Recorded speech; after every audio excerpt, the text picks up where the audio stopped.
Hello, beautifuls. Today's perspective comes from, well, was instigated, let's say, by a podcast I was listening to.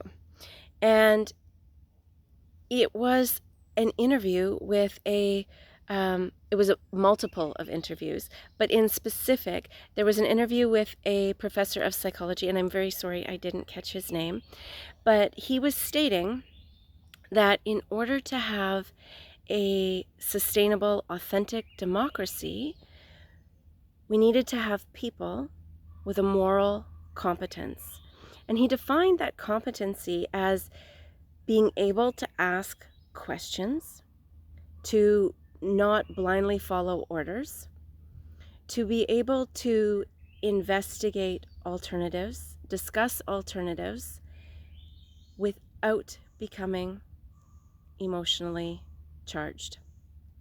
Now, I think we all pretty much can safely say, well, that makes sense. In order to have a democracy, we need to be able to be open-minded and ask questions and find alternatives, the best for everyone.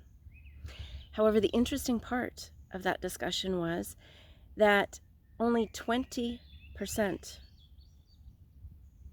of the world's population is capable of that. Yeah, let that sink in for a minute. Only 20% of the world's population is able to authentically question authority and not blindly follow orders, and is able to seek out and discuss alternatives without becoming emotionally charged.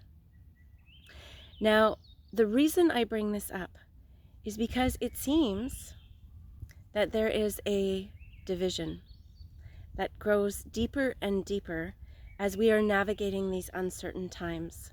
And people who are asking questions, who are seeking alternatives to what has been established as correct or the truth, are being put in a box, and they're being branded as anti this or anti that, or even conspiracy theorists.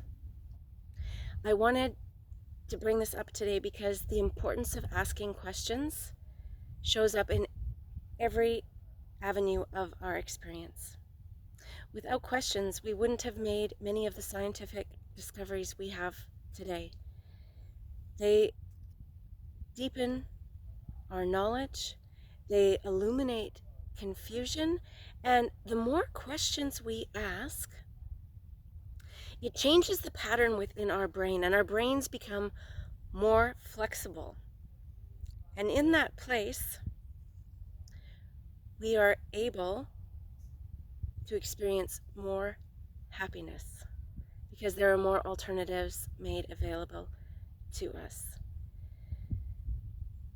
I thank you so much for listening to this perspective. And the invitation today is for each and every one of us to ask ourselves, what are we not asking? What questions are we holding back from asking because of fear, of being put in a box or being labeled? What questions could I be asking, and how might things change if I ask questions? I thank you so much for joining me today, and until we speak again, please be well.